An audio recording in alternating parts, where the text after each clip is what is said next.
What are the 3 things that will revolutionize the education system? If you're like me, you look back at your education and you're like, so many things were done wrong. And I was just reading an article that said U.S. student loan debt has now reached $1.2 trillion. That's just in the United States.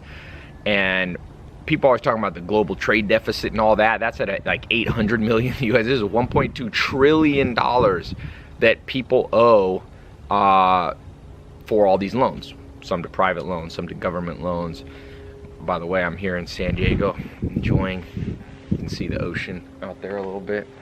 And I was just reading some articles. I was like, I gotta talk about this, because I can think of 3 things off the top of my head that had they happened to you and I when we were growing up, would have set our life on a completely different trajectory. Been so much easier to be successful financially and all that. So let me give you the 3. Number 1, there should be a refund policy for universities. Joseph Stiglitz won a Nobel Prize as an economist, and he wrote a book, and he basically says he thinks that the current U.S. educational system, the higher university system, qualifies as a scam because you can't get your money back. You know, Walmart, they pioneered easy refunds. You don't even need a receipt. And people thought when they first started doing that, people were like, no, that's crazy. Everybody's going to want their money back. But people are more fair than you think. So if universities were offering refunds to people who felt like, hey, I spent 4 years of my life and possibly $40,000 or more on my education, and I can't even get a job. And in fact, I have no practical skill.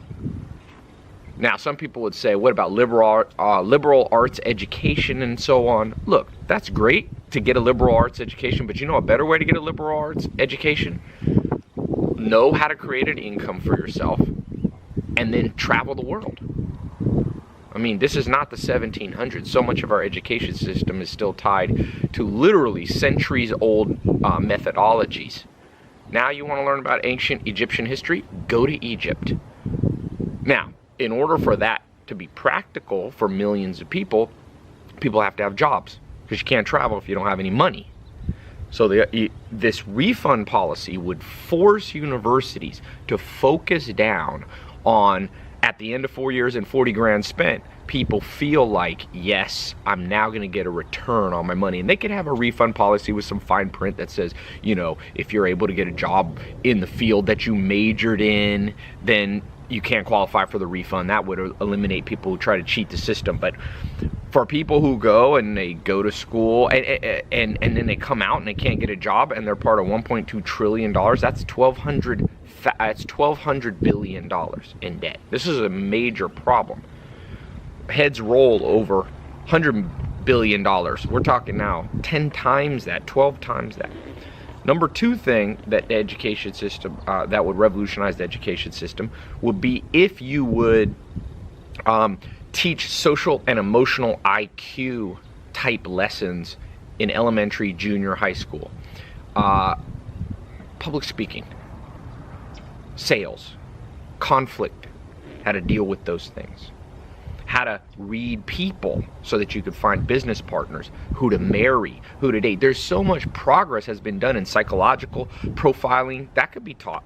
I wish I had learned that. I would have been interested in that stuff. In fact, students are more interested in cutting edge, learning cutting edge things than they are just in learning, you know, geography and social studies. Best way to learn geography? Travel the world. You want Americans to know the difference between Sweden and Switzerland? Have them not be in $1.2 trillion in debt so they have extra income to travel the world. That is what will change the world. So I am such a big believer that the problems are fixable. I have hope, and I think that you already see these things. You know, one of my businesses, one of my companies is an online education private company. It's not an accredited college. It's taking what accredited colleges haven't been able to do and offering those to people. So I've got a lot of experience in seeing how well this can work, and you got to teach other stuff. You can't just teach geometry, isosceles triangles. You can't just teach rote memory history, like, you know, Civil War starts this year, ends this year. You can't just do that. You can't just make people memorize what the capital of each state is. If you need to know the capital of Montana and you don't know it, it's not life-threatening. It's not career-ending. You can Google it. But if you don't have a practical skill, how to start a business, or if you're an employee, how to rise up in that business, if you don't have tangible skills in a career, you're not gonna make any money. And one of my family members went to school, spent like 50, 60 grand in debt, 4 years for a Spanish degree. And I said, why don't you just go live in Spain? You can actually get paid to learn Spanish, and you'll learn better Spanish. You'll learn it faster. You'll learn it and it'll be more fun. So if if the modern education system had an emphasis on practical skills all the way through, in addition to some abstract stuff, you're going to need some math, you're going to need a little bit of geometry and all that. Some of it's okay, but it's too much.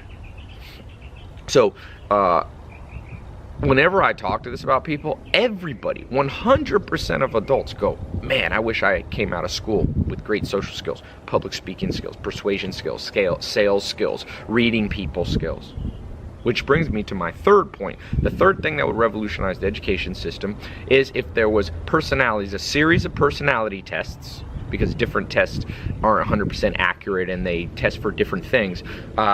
These tests would go, a battery of tests that students got from age 6 years old to 18 in the junior high and high school and elementary system. So you're talking, you got 12 years to administer these tests. You don't have to do them all in one day. Then you would take the results and adjust accordingly what you teach the kids and how. Two things: what you teach them and how. Some people from personality tests, like in the Hexaco test, which is the most scientific cutting-edge test developed in 2000, it's a variation of the Big Five test. It's widely respected. There's correlations. People low in conscientiousness, high in conscientiousness, low in agreeableness, high in extroversion versus introversion, they do better, and they're attracted to different fields. Social facilitation skills, practical manual labor skills, accounting, management of people, all that should be based on personalities. Going back to the refund system, the second you made universities have refunds, mark my words, they would start doing a battery of personality tests because they don't want to give money back, right? And so they would say, hey, Bob, you were wanting to get an Egyptian, medieval history major. Why don't you do that as a minor, and I'll teach you something else, like why don't you learn how to open a restaurant or learn how to do sales or something. I mean, look, let's be practical about life. You're going to have to know some down-to-earth skills to make it. Everybody does. We should be teaching real estate, investing. All these things should be taught. These are the kind of things that you're going to need from the day you graduate high school until the day you die. And because these three things have not been implemented, you see massive problems in the world, whether it be economic growth issues, whether you see recession, even wars and crime at the root of this, the issues around the world in inner cities, all this stuff that you see in the news now. You know what fixes this? People who have a livable income don't commit much crime. Occasionally they do, and there's some white collar crime, but trust me, the majority of crime is desperate people. And sometimes you can't blame them. If you're hungry and you got to feed your family, and you have no options because the education system doesn't give you any options, people resort to all kinds of things that affect all of us, whether you're rich or poor. So this is a plan that will help the poor, middle class, the rich. It doesn't discriminate. It doesn't differentiate by gender or sexuality or anything. This is the cutting edge way that education should be taught. And going back to the personality test, not only would you find out what people have natural affinities for using personality tests, but in addition, you would teach them differently. Not everybody learns the same way. It's a fact. Some people are audio learners, some are visual, some are kinesthetic. Peter Drucker talks about this in his book, Managing Oneself. You have to know how you learn. But if the education system is always sit at a desk, listen to a lecture, have a book, it's already failed the majority of people because the majority of people do not learn that way. And so by doing personality tests, you could separate out how people learn. And this wasn't possible 100 years ago. It's because you might be listening and go, Ty, that's not practical. Oh, it's practical now. We have computers. We could put man on the moon. We have GPSs. We have this iPhone here. Where is my iPhone? Scratch that. I don't know where my iPhone is. Oh, here it is. This phone right here is more powerful than a rocket ship was in the 1960s. You telling me with all the technology we can't use computers, we can't use iPads, we can't use tablets, we can't use live streaming to bring customized education? This is completely false and giving up too easy. And what happens is the education system has inertia, and it's just doing business with minor changes. There's been some improvement in the education system naturally as we've progressed, but it's not enough. It hasn't kept up with the pace of advancement in the world in other fields. Think how much better medicine is. Medicine is indistinguishable between what would have happened to you in the 1800s. In the 1800s, had you been injured, you might have had leeches put on you. You would have had doctors who didn't wash their hands. They didn't understand germ theory. I mean, it was prehistoric. Now, if you get a cut and you go into the hospital, we understand. It's completely different. Now, we take that to the education system. If you go back to a classroom in the 1800s versus today, almost indistinguishable. You got students sitting there listening to a teacher for not just 1, 2, 3 years, but decade or more. You got to keep up. You got to keep up. So just I thought I'll record that.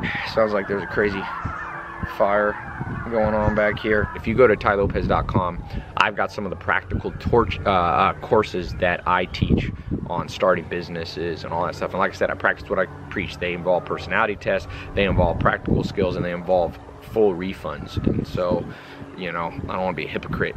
And I think the future will be private education. I think that university is going to be too slow, and more people are going to go online to learn. And you already see that. The online education system grew from $50 billion in 2014 to double that, about 100 to 110 billion in 1 year.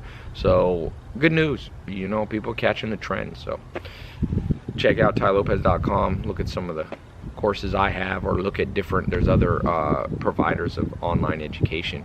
What you didn't learn in school, you can come back and learn now. So you don't have to give up hope. Hope's there, opportunities are there. So leave a comment below. I read an article that said the 3 biggest regrets people have is who they marry, occupation they select, and the education they had. All 3 of those could be changed and improved by these 3 little points that I talked about. So leave a comment below. What's your opinion? Does the school system need to be improved on? Do you think it's fine? And if you think it should be changed, give me some specific things. I'd love to hear and learn from you as to what you think will make education better.